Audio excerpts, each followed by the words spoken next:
हमने शहर को दी एक नई पहचान, हम हैं सिंघानिया बिल्डकॉन। बीजेपी के 42वें स्थापना दिवस पर पीएम मोदी ने कार्यकर्ताओं को संबोधित किया। पीएम मोदी ने कहा, बीजेपी का हर कार्यकर्ता देश के सपनों का प्रतिनिधि है। बीजेपी एक भारत श्रेष्ठ भारत के मंत्र पर चल रही है। राज्यसभा में बीजेपी के सदस्यों की संख्या 100 के पार हो चुकी है। हमें देश के लिए खुद को खपा देना है। पीएम मोदी ने आज बीजेपी स्थापना दिवस पर पार्टी के कार्यकर्ताओं को संबोधित किया। पीएम ने कहा, परिवारवादी पार्टियों ने देश को नुकसान पहुंचाया। परिवारवादी पार्टियां लोकतंत्र का सबसे बड़ा दुश्मन है। इन्होंने युवाओं के साथ विश्वासघात किया। ये संविधान को कुछ नहीं समझती। कार्यकर्ताओं से पीएम मोदी ने कहा, आज दुनिया के सामने एक ऐसा भारत है जो बिना किसी डर या दबाव के अपने हितों के लिए अडिग रहता है। और जब पूरी दुनिया दो विरोधी ध्रुवों में बटी हो, तब भारत को ऐसे देश के रूप में देखा जा रहा है जो धृष्टता के साथ मानवता की बात कर रहा है। पीएम मोदी ने कहा कि इस अमृत काल में भारत की सोच आत्मनिर्भरता की है, लोकल को ग्लोबल बनाने की है, सामाजिक न्याय और समरसता की है। और साथ ही इन्हीं संकल्पों को लेकर एक विचार बीज के रूप में हमारी पार्टी की स्थापना हुई थी। इसलिए यह अमृत काल बीजेपी के हर कार्यकर्ता के लिए कार्यरत काल है। भारतीय जनता पार्टी के राष्ट्रीय अध्यक्ष जेपी नड्डा ने पार्टी के 42वें स्थापना दिवस के अवसर पर बीजेपी मुख्यालय में पार्टी का झंडा फहराया। दिल्ली में पार्टी के स्थापना दिवस पर बड़ी संख्या में भाजपाई रक्तदान भी कर रहे हैं। भाजपा के स्थापना दिवस के मौके पर दिल्ली में भाजपा शोभा यात्रा निकाली गई, जिसमें बीजेपी के राष्ट्रीय अध्यक्ष जेपी नड्डा शामिल हुए। इस दौरान बीजेपी के कई बड़े नेता और कार्यकर्ता बड़ी संख्या में मौजूद रहे। उत्तर प्रदेश के मुख्यमंत्री योगी आदित्यनाथ ने भाजपा के 42वें स्थापना दिवस पर लखनऊ पार्टी कार्यालय में पार्टी का झंडा फहराया। इस दौरान सीएम योगी सिर पर भगवा रंग की टोपी और साफा पहने नजर आए। सीएम शिवराज सिंह चौहान ने बीजेपी कार्यालय में दीनदयाल उपाध्याय, कुशाभाऊ ठाकरे, राजमाता सिंधिया की प्रतिमा पर माल्यार्पण किया। साथ ही उन्होंने बीजेपी कार्यालय में झंडा भी फहराया। इस दौरान राष्ट्रीय सह संगठन महामंत्री शिव प्रकाश भी उनके साथ मौजूद रहे। बीजेपी स्थापना दिवस के मौके पर प्रदेश अध्यक्ष वीडी शर्मा ने कहा, हम नए संकल्प और नए लक्ष्य के साथ आगे बढ़ेंगे। मेरे जैसा सामान्य किसान का बेटा अध्यक्ष बन सकता है, चाय वाला पीएम बन सकता है। ये बीजेपी में ही मुमकिन है, कांग्रेस में नहीं। अगले चुनावों में बीजेपी ज्यादा सीट लेकर आएगी। बीजेपी के स्थापना दिवस को लेकर मध्य प्रदेश के गृह मंत्री नरोत्तम मिश्रा ने कहा, पीएम मोदी का संबोधन सुन कार्यकर्ताओं में भारी उत्साह है। और उन्होंने कहा, बीजेपी विश्व की एकमात्र अनूठी पार्टी है। पीएम मोदी की साधारण कार्यकर्ता के तौर पर काम करेंगे और बीजेपी के लिए राष्ट्र की ही सर्वोपरि है। स्थापना दिवस के मौके पर बीजेपी राष्ट्रीय महासचिव कैलाश विजयवर्गीय ने कहा कि पीएम मोदी ने सभी कार्यकर्ताओं को प्रेरित किया। विश्व उम्मीद भरी निगाहों से भारत की ओर देख रहा है। भारत मानवता के साथ खड़ा है, युद्ध किसी समस्या का हल नहीं है। बीजेपी के स्थापना दिवस के मौके पर खरोरा मंडल में बड़े उत्साह के साथ ही दिवस को याद करके मनाया गया। स्थापना दिवस के मौके पर बीजेपी खरोरा मंडल के कार्यकर्ताओं ने एकजुट होकर भाजपा के पितृ पुरुष को याद किया और भारत माता की आरती के साथ ही इस दिवस को यादगार बनाने की कोशिश की। सीएम भूपेश बघेल ने बीजेपी के स्थापना दिवस को लेकर कहा कि बीजेपी का पतन निश्चित है, क्योंकि अब वह शिखर में पहुंच गए हैं। उसके बाद उनके पास कोई रास्ता नहीं है। बीजेपी बहुत जल्दी ढलान पर आएगी। जम्मू कश्मीर के अवंतीपोरा में सुरक्षा बलों के साथ मुठभेड़ में 2 आतंकवादी मारे गए हैं और ट्राल क्षेत्रों पर पुलिस और सुरक्षा बलों की संयुक्त टीम ऑपरेशन में लगी हुई है। कश्मीर आईजीपी विजय कुमार और ने बताया है कि दोनों आतंकी श्रीनगर में हाल ही में हुई कई आतंकी घटनाओं में शामिल थे। ये सरपंच की हत्या में भी शामिल थे। देश में पेट्रोल और डीजल के दाम हर दिन बढ़ते जा रहे हैं। पेट्रोल और डीजल के दामों में आज फिर 80-80 पैसे की बढ़ोतरी दर्ज की गई है। पिछले 16 दिनों के अंदर 14वीं बार ईंधन महंगा हुआ है और तब से अब तक पेट्रोल डीजल 10 रुपए से ज्यादा महंगा हुआ है। अपने खिलाफ ईडी की कार्रवाई पर बोलते हुए शिवसेना के नेता संजय राउत ने कहा कि दिल्ली से लोग आते हैं, हमारे लोगों के घरों में घुस जाते हैं, ना नोटिस, ना वारंट, ना कोई समन। ठीक है, देख लेंगे, वक्त बदल जाएगा और हमारा भी वक्त आएगा। ईडी की कार्रवाई को बदलने की भावना को बताते हुए संजय राउत ने बयान पर महाराष्ट्र के पूर्व सीएम देवेंद्र फडणवीस ने पलटवार किया है। उन्होंने कहा, ऐसी कार्रवाई होने के बाद संजय राउत ऐसे आरोप लगाते रहते हैं, लेकिन जब ईडी तथ्यों और सबूतों के आधार पर एक कार्रवाई करती है तो ईडी को कोसा जाता है। हिमाचल प्रदेश के मंडी में दिल्ली के मुख्यमंत्री अरविंद केजरीवाल और पंजाब के मुख्यमंत्री भगवंत मान ने रोड शो किया। इस दौरान आम आदमी पार्टी के नेता और कार्यकर्ता बड़ी संख्या में रोड शो में शामिल हुए। बॉम्बे हाई कोर्ट के तलाक के बाद पत्नी को पति का गुजारा भत्ता देने के आदेश दिए हैं और पत्नी ने औरंगाबाद हाई कोर्ट का दरवाजा खटखटाया था, लेकिन औरंगाबाद बेंच ने सिविल कोर्ट के आदेश को बरकरार रखा है। वहीं पत्नी की ओर से दायर याचिका को खारिज कर दिया है।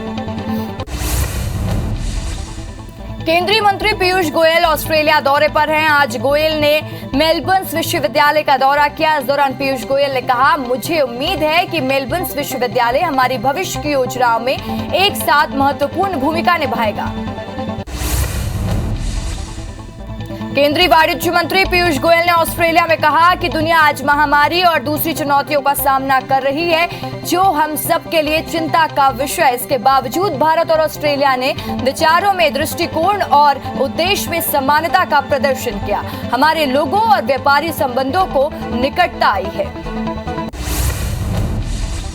लगातार गहराते आर्थिक संकट के बीच श्रीलंका में चीन के खिलाफ लोगों को गुस्सा बढ़ता जा रहा है। श्रीलंकाई मीडिया रिपोर्ट्स के मुताबिक प्रदर्शनकारियों का कहना है कि सरकार के पास पैसा नहीं है क्योंकि उसने चीन को सब कुछ बेच दिया। चीन दूसरे देशों को उधार देकर सब कुछ खरीद रहा है। भारत ने यूक्रेन के बूचा शहर में आम नागरिकों को बर्दाश्त के साथ ही मारने के लिए घटना की निंदा की है। भारत ने संयुक्त राष्ट्र सुरक्षा परिषद में पहली बार रूस के खिलाफ अपनी प्रतिक्रिया दी है। भारत के राजदूत टीएस तिरुमूर्ति ने कहा, बूचा में नागरिक हत्याओं की हालिया रिपोर्ट बहुत परेशान करने वाली है। रूस और यूक्रेन के बीच जंग का आज 42वां दिन है। यूरोपियन यूनियन रूसी राष्ट्रपति व्लादिमीर पुतिन को घेरने के लिए अब उनकी बेटियों पर प्रतिबंध लगाने की तैयारी कर रहा है। एक रिपोर्ट के मुताबिक पुतिन की बेटी नीदरलैंड में रहती थी। हालांकि रूस ने अभी उनकी पहचान को उजागर नहीं होने दिया है। देश के संविधान निर्माता डॉक्टर भीमराव अंबेडकर के जन्म दिवस पर 14 अप्रैल को अब देश भर में सार्वजनिक अवकाश रहेगा और इस बारे में केंद्र सरकार की तरफ से नोटिफिकेशन जारी करते हुए इसकी घोषणा की गई है। इसे लेकर कार्मिक, लोक शिकायत और पेंशन मंत्रालय की तरफ से अधिसूचना जारी की गई है। एयरलाइन कंपनी इंडिगो के 2 फाउंडर राकेश गंगवाल ने आईआईटी कानपुर को गुरु दक्षिणा के रूप में 100 करोड़ रुपए दान किया। संस्थान में पूर्व छात्र से मिली ये सबसे बड़ी रकम है और इस रकम को school of medical research and technology के निर्माण में मदद के लिए इस्तेमाल किया जाएगा। देश में कोरोना के मामलों में कमी आ रही है। पिछले 24 घंटे में कोरोना के 1086 नए मामले दर्ज किए गए हैं। वहीं 1198 लोग डिस्चार्ज हुए हैं। हालांकि 71 मरीजों की इस दौरान कोरोना से मौत भी हुई है और एक्टिव मरीजों की संख्या 11,871 है। आईपीएल का 14वां मुकाबला आज कोलकाता और मुंबई के बीच खेला जाना है। मुकाबला शाम को 7:30 बजे महाराष्ट्र क्रिकेट एसोसिएशन स्टेडियम में होगा और कोलकाता 2 मैच जीतकर टूर्नामेंट में दूसरे नंबर पर है। वहीं मुंबई अब तक अपने दोनों मुकाबले गंवा चुकी है। सीएम शिवराज सिंह चौहान ने युवा संवाद कार्यक्रम को संबोधित किया। इस दौरान उन्होंने कहा कि इस साल 1 लाख सरकारी पदों पर भर्ती करेंगे। सबको व्यवहारिक रूप से सरकारी नौकरी देना संभव नहीं है, इसलिए अलग अलग योजना के तहत रोजगार दिए जा रहे हैं। कल ही हमने मुख्यमंत्री युवा मेधावी योजना शुरू की है। सीएम शिवराज ने कहा कि युवाओं को 1 लाख से 50 लाख तक का लोन दिया जा रहा है। लोन की गारंटी सरकार ले रही है। 7 साल तक ब्याज का 3% सरकार भरेगी। सीएम ने कहा कि जो बच्चे सीबीएसई 12वीं बोर्ड में 75% और 85 लेकर आते हैं, उन्हें मुख्यमंत्री मेधावी योजना का लाभ दिया जाएगा। उच्च शिक्षा के लिए सरकार उनकी फीस भरेगी। युवा संवाद कार्यक्रम के दौरान सीएम शिवराज सिंह चौहान ने कहा, कॉलेज में सेकेंड ईयर में भगवत गीता पढ़ाई जाएगी। सीएम ने आगे कहा कि भगवत गीता को शामिल किए जाने की उच्च शिक्षा विभाग योजना बना रहा है। राजधानी भोपाल में आज मुख्यमंत्री शिवराज सिंह चौहान बड़ी सौगात देंगे। सीएम अमृत योजना के तहत 6 सीवरेज ट्रीटमेंट प्लांट का लोकार्पण करेंगे। साथ ही सीएम कोलार में बायो सीएनजी गोवर्धन प्लांट का भी भूमि पूजन करेंगे। सीएम शिवराज सिंह चौहान ने कांग्रेस पर निशाना साधा। उन्होंने कहा कि कांग्रेस के रामनवमी मनाने के सरकार पर मचे घमासान को लेकर कहा कि कांग्रेस अंत विरोध में जूझने वाली पार्टी बन गई है। ना नीति है, ना ही कोई नेतृत्व है। कई बार कांग्रेस बीजेपी की नकल करने की कोशिश करती है, उसके कारण अंतर विरोध के सुर में निकलता है।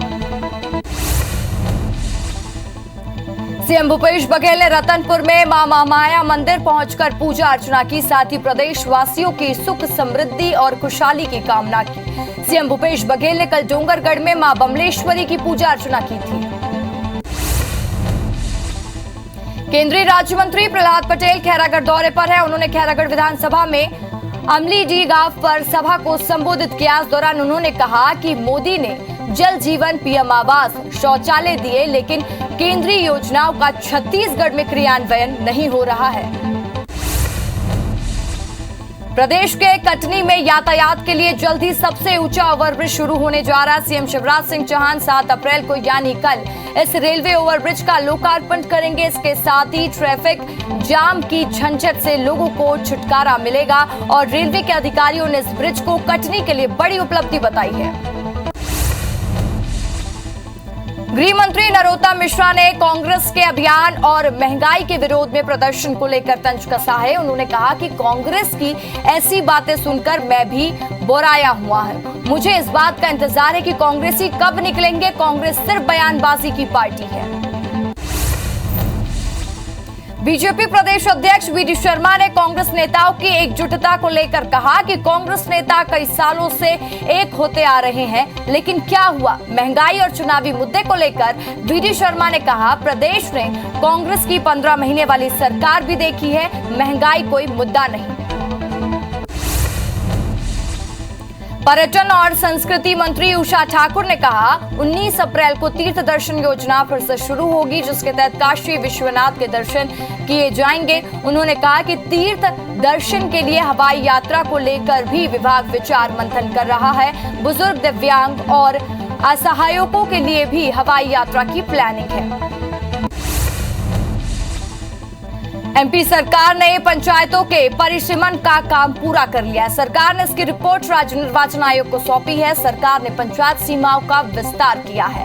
पंचायतों में 2300 से ज्यादा नए वार्ड बनाए गए हैं। वहीं पंचायत सदस्यों की संख्या 852 से बढ़कर 875 हो गई है।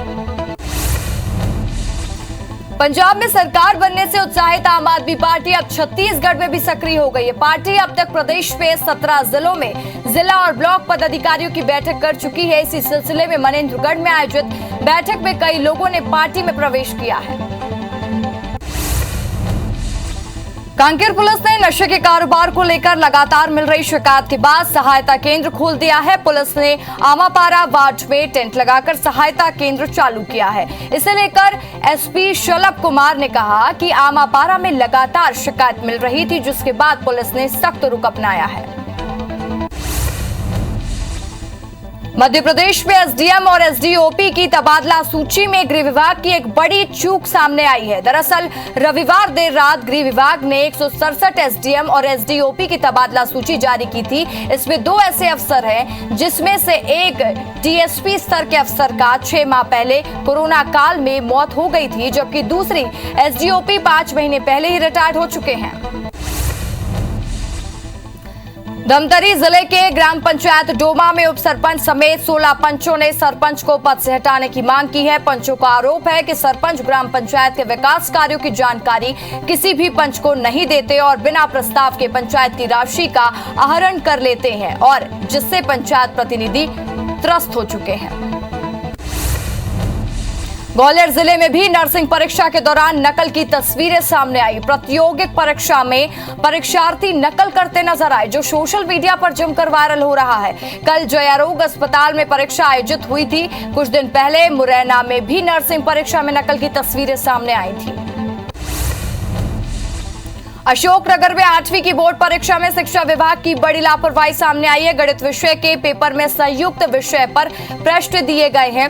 जिले में करीब 10,000 से अधिक छात्र बोर्ड की परीक्षाएं दे रहे हैं। वहीं एक दिन बाद ही संस्कृत का पेपर होना था। संस्कृत के पेपर को सील बंद पेपर बॉक्स में निकाल लिया गया। रायपुर के कैलाशपुरी में कथित अवैध निर्माण के खिलाफ नगर निगम की कार्रवाई पर बिलासपुर हाईकोर्ट ने रोक लगा दी है। पीड़ितों की याचिका पर हाईकोर्ट ने अर्जेंट हियरिंग की। इस मामले में अब कल सुनवाई होगी, लेकिन इससे पहले ही निगम अमले ने तीनों मकानों को ढहा दिया है। मध्य प्रदेश में 10वीं और 12वीं का रिजल्ट बनकर तैयार हो गया है। मध्य प्रदेश बोर्ड का रिजल्ट 24 और से लेकर 30 अप्रैल के बीच आने का अनुमान है। 30,000 शिक्षकों ने 1 करोड़ 30 लाख उत्तर पुस्तिकाएं जांची हैं, जिसमें प्रदेश के 8 लाख छात्र छात्राएं शामिल हुए थे।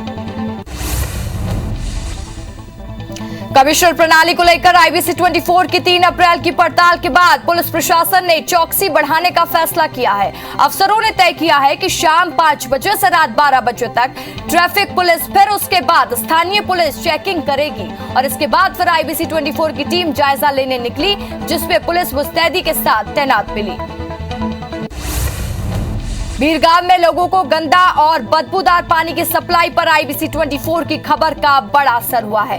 रायपुर ग्रामीण विधायक सत्यनारायण शर्मा की अध्यक्षता में कलेक्टर सौरभ कुमार ने बैठक को लेकर बीरगांव नगर निगम के अधिकारियों को तत्काल रूप से व्यवस्था सुधारने के आदेश दिए हैं। गौरेला पेंड्रा मरवाही जिले के सैकड़ों मनरेगा कर्मी नियमितीकरण की मांग को लेकर 4 अप्रैल से हड़ताल पर बैठे हैं। मनरेगा कर्मियों का कहना है कि कई बार मांग करने के बाद भी इस ओर ध्यान नहीं दिया गया, जिसकी वजह से वो धरने पर बैठे हैं। वही हड़ताल का असर मनरेगा के कामों पर पड़ रहा है। मरवाही तहसील में काम से आने वाली महिलाओं को महिला शौचालय की कमी के साथ ही पेयजल की समस्या से भी जूझना पड़ रहा है। गौरेला पेंड्रा मरवाही को जिला बने 2 साल होने वाला है, लेकिन यहां अब भी शौचालय और पेयजल सुविधा का अभाव है।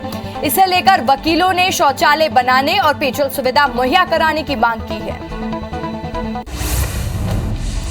भिंड में फसल का उचित दाम नहीं मिलने पर किसानों ने कृषि मंडी के दफ्तर में जमकर हंगामा किया। इस दौरान किसानों ने प्रशासन के खिलाफ जमकर नारे लगाए। सूचना मिलते मौके पर पहुंची प्रशासनिक टीम ने मामला शांत कराया। साथ ही खरीदी नहीं करने वाले 48 व्यापारी के लाइसेंस निरस्त करने के आदेश दिए हैं।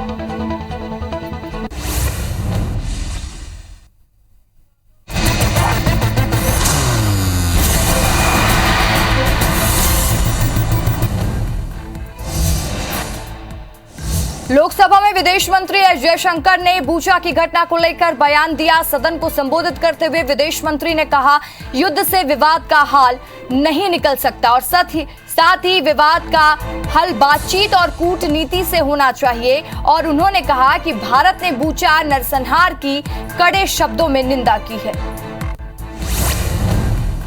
शिवसेना ने नेता संजय राउत ने कहा कि महाराष्ट्र जैसे राज्य को भाजपा शासित राज्य नहीं है, वहां पर केंद्रीय जांच एजेंसियों का दुरुपयोग हो रहा है। वो लोकतंत्र और हमारी आजादी को खतरे में लाने वाला है, ये ठीक नहीं है।